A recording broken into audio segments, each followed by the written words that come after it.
नमस्कार. ज्ञान अमृतवाणी या यूट्यूब चॅनलवरती मी आपणा सर्वांचं मनपूर्वक स्वागत करतो. आज आपण हरिपाठामधील एक दोन अभंग चर्चेसाठी पाहणार आहोत. एका अभंगामध्ये संत ज्ञानेश्वर महाराज असं म्हणतात, चहुवेदी जाण साही शास्त्री कारण 18ही पुराणे हरीशी गाती. मंथुनी नवनीता तैसे घे अनंता वाया व्यर्थ कथा सांडी मार्ग. एक हरी आत्मा जीव शिवसमा वाया तू दुर्गमा न घाली मन. ज्ञानदेवा पाठ हरी हा वैकुंठ भरला घनदाट हरिदिशे. अतिशय साधा सोपा असा एक अभंग आहे. या अभंगामधल्या पहिल्या ओळीमध्ये संत ज्ञानेश्वर असं म्हणतात, चहुवेदी जाण साही शास्त्री कारण 18ही पुराणे हरीशी गाती. 4 वेद, 6 शास्त्र, 18 पुराण हे धर्मग्रंथ. या ग्रंथामध्ये अध्यात्माचं सार आहे. वेगवेगळ्या पद्धतीनं धर्माच्या बद्दल, तत्त्वज्ञानाच्या बद्दल चर्चा केलेली अशा प्रकारचे हे सगळे धर्मग्रंथ आहेत. 4 वेदामध्ये जवळपास सर्व जगाचं सार आहे, अध्यात्माचं सार आहे, आयुर्वेदाचं सार आहे. ऋग्वेद, यजुर्वेद, सामवेद आणि अथर्ववेद अशा प्रकारचे 4 वेद. 6 शास्त्र, न्यायशास्त्र आहे, वैशेषिक शास्त्र आहे, सांख्यशास्त्र आहे, योगशास्त्र आहे, मीमांसा आहे, वेदांत आहे. ही 6 शास्त्र आहेत. आणि पुराणाचा जर विचार केला तर वेगवेगळ्या प्रकारचे 18 पुराण आहेत. त्यामध्ये ब्रह्मपुराण आहे, पद्मपुराण आहे, विष्णू पुराण आहे, शिवपुराण आहे, भागवत पुराण आहे, नारद पुराण आहे. असे वेगवेगळ्या प्रकारची 18 पुराण आहेत. या सगळ्या धर्मग्रंथाचा जर विचार केला गेला, 4 वेदाचा विचार केला तर हे सगळे 4 वेद, 6 शास्त्र, 18 पुराणं ईश्वराच्या भक्तीचा शोध घेतात, ईश्वराची भक्ती करतात. शोध आणि रिसर्च ह्या समान अशा प्रकारच्या या बाबी आहेत. ईश्वराची प्राप्ती करण्यासाठी, खरं तत्त्वज्ञान घेण्यासाठी आणि मोक्षमार्ग साध्य करण्यासाठी अशा प्रकारच्या धर्मग्रंथाच्या देवतांच्या नावाचे जे काही ग्रंथ आहेत त्या ग्रंथाच्या माध्यमातून त्या देवत्वाने जी काही भक्ती केली, जे काही मार्गदर्शन केलं, जे काही तत्त्वज्ञान मांडलं, या सगळ्या गोष्टीचा जर आपण अभ्यास केला आणि निष्कर्ष काढला तर आपण अशा एका निष्कर्षाप्रती जाऊन पोहोचतो की ते सर्वजण तत्त्वज्ञानाचाच अभ्यास करत होते. तरीसुद्धा अनेक ग्रंथांना, अनेक देवत्वांना ईश्वराची प्राप्ती झाली नाही किंवा ईश्वराचा सत्यमार्गाचा अनुभव घेता आला नाही. मग मृत्यूलोकावरती जन्म घेणारे हे जे काय मनुष्य प्राणी आहेत, हे सुद्धा ईश्वराची भक्ती करतात, वेगवेगळ्या धर्मग्रंथाचा आधार घेतात.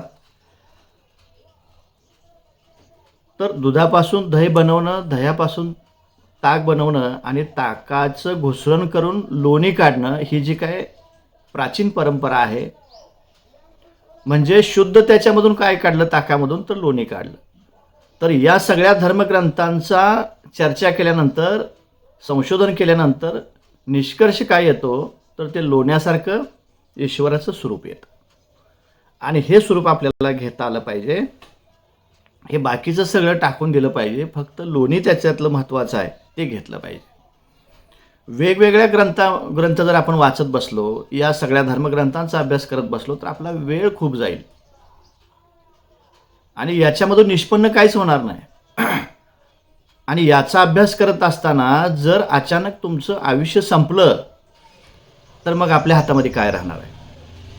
म्हणून ज्ञानेश्वर म्हणतात की या सगळ्या गोष्टीचा विचार करत बसू नको, वेगवेगळ्या व्यर्थ कथा बाजूला ठेव आणि सत्य मार्ग कोणता आहे त्याचा अवलंब करा. कारण जीव आणि शिव एक हरी आत्मा जीव शिवसमा वाया तू दुर्गमा न घाली मन.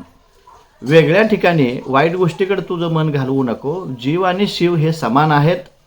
याच्यामधला जो महत्त्वाचा आहे तो आत्मरूप आहे, आत्मा आहे. त्याची प्राप्ती तुम्हाला झाली पाहिजे आणि त्याला तुम्हाला जाणता आलं पाहिजे. म्हणून ईश्वर कसा आहे तर तो घनदाट भरला आहे. कुठेही असा पोकळ नाही आहे, कुठेही असा कमी नाही आहे, कुठेही असा जास्त नाही आहे, तर एक समान भरलेला आहे. ज्याप्रमाणे एखादा पाण्याचं तळं आहे किंवा पाण्याचं एक टँक आहे आणि त्याच्यामध्ये काही घागरी असतील आपण भरून ठेवलेल्या आहेत. एक उदाहरणासाठी आपण विचार करतोय. तर त्या ज्या काही घागरी आहेत ते जे माठ आहेत आतमध्ये भरून ठेवलेले, त्या माठामधलं पाणी आणि त्या माठाच्या बाहेरचं पाणी हे जसं घनदाट भरलेलं असतं तसं प्रत्येक मनुष्य प्राण्यामध्ये प्रत्येक ठिकाणी हा ईश्वर अशा पद्धतीने घनदाट भरलेला आहे. ईश्वराचं जे स्वरूप आहे, आत्मस्वरूप आहे, जे ज्ञानस्वरूप आहे ते अशा पद्धतीने घनदाट भरलेलं आहे. मग ते जलचर असतील, उभयचर असतील, पशुपक्षी असतील, प्राणी असतील, वनचर असतील, मनुष्य प्राणी असतील, कोणीही असतील, या सर्व ठिकाणी आत्मा हा समान आहे. तो असा घनदाट भरलेला आहे. त्याच्यामध्ये कोणत्याही प्रकारची कमतरता नाही. आणि त्याला जाणण्यासाठी हा सगळा अभ्यास आहे. पुढच्या अभंगामध्ये असं ते म्हणतात, त्रिगुण असार निर्गुण हे सार, सारासार विचार हरिपाठ. सगुण निर्गुण गुणाचे अगुण, हरिविने मन व्यर्थ जाय. अव्यक्त निराकार नाही ज्या आकार, जेथून चराचर हरिशी भजे. ज्ञानदेवा ध्यानी रामकृष्ण मनी, अनंत जन्मोनी पुण्य होय. त्रिगुण, रजगुण, तमगुण आणि सत्वगुण या गुणामध्ये आपल्याला अडकायचं नाही आहे. या गुणाला बाजूला सारून याच्या पुढं जाऊन जो निर्गुण आहे, निराकार आहे, जो अव्यक्त आहे, तो ईश्वर आहे. त्या ईश्वराची आपल्याला भक्ती करायची आहे. हा जो सारासार जो विचार आहे, जो निष्कर्ष आहे, तो विचार आपल्याला घ्यायचा आहे. सगुण आणि निर्गुण याच्या पुढं जाऊन जो गुण येतो तो असतो निर्गुण. गुणाचे अगुण, या गुण आपल्याला बघायचेच नाही. कोणाचे गुण चांगले, कोणाचे वाईट आणि सगुण निर्गुण या गोष्टी बघायच्याच नाही.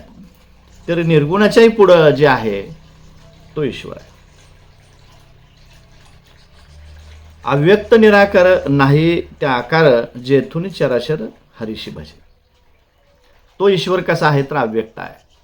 तो हाताला लागत नाही आहे, पाण्यानं ओला होत नाही आहे, अग्नीनं जळत नाही, शस्त्रानं कापत नाही. अशा प्रकारे ब्रह्मज्ञानाची, ईश्वराची जी व्याख्या सांगितली गेली ती अशी अव्यक्त आहे, निराकार आहे. आकार त्याला कोणत्याही प्रकारचा नाही आहे, तो दिसत नाही आहे. मात्र सगळं चराचर त्याला भजत आहे. मग जो अग्नीनं जळत नाही, पाण्यानं भिजत नाही, वाऱ्यानं हलत नाही आहे, डोळ्याला दिसत नाही आहे, मग असं काय आहे नेमकं? तर ते निर्गुण स्वरूप आहे, अव्यक्त आहे. त्यालाच आत्मस्वरूप म्हटलंय, त्यालाच ज्ञानस्वरूप म्हटलंय, त्यालाच ब्रह्मस्वरूप म्हटलंय आणि त्याची प्रचिती आपल्याला आली पाहिजे. ज्ञानदेवा ध्यानी रामकृष्ण मनी, अनंत जन्मोनी पुण्य होय. हे ज्ञान मिळण्यासाठी अनंत जन्म घ्यावे लागतात. अनंत जन्माच्या शेवटी नरदेहाची प्राप्ती मोठी, हे जे म्हटलेलं आहे ते त्यामुळंच. कारण अनेक जन्माचं पुण्य पदरी आलं म्हणून हे तत्वज्ञान आपल्याला मिळतं आहे, म्हणून हे आपल्याला सगळं कळतं आहे, समजून घेतोय आपण. राम असतील, कृष्ण असतील, कुणी असतील, या सर्व ठिकाणी एकच ईश्वर. भेदभाव असा कोणताच नाही. स्त्री पुरुषाच्या उभय देही आत्म्या वाचून आत्मी नाही. स्त्रियामध्ये आत्मा आणि पुरुषामध्ये आत्मा आणि स्त्रियामध्ये आत्मी अशा प्रकारचं लिंगवाचक शब्द त्याला उच्चारच नाही आहे, वाक्यच नाही आहे. तर सर्व चराचरामध्ये एकच तत्व आहे आणि ते तत्व आपल्याला जाणता आलं पाहिजे. त्याच्यासाठी सद्गुरूची प्राप्ती आवश्यक आहे. आज आपण ईश्वराच्या बद्दल आणि आत्मस्वरूपाच्या बद्दल जे सखोल अशा प्रकारची चर्चा केलेली आहे, थोडक्यामध्ये त्याचा निष्कर्ष आपण मांडला. तर आज आपण इथंच थांबूया. धन्यवाद.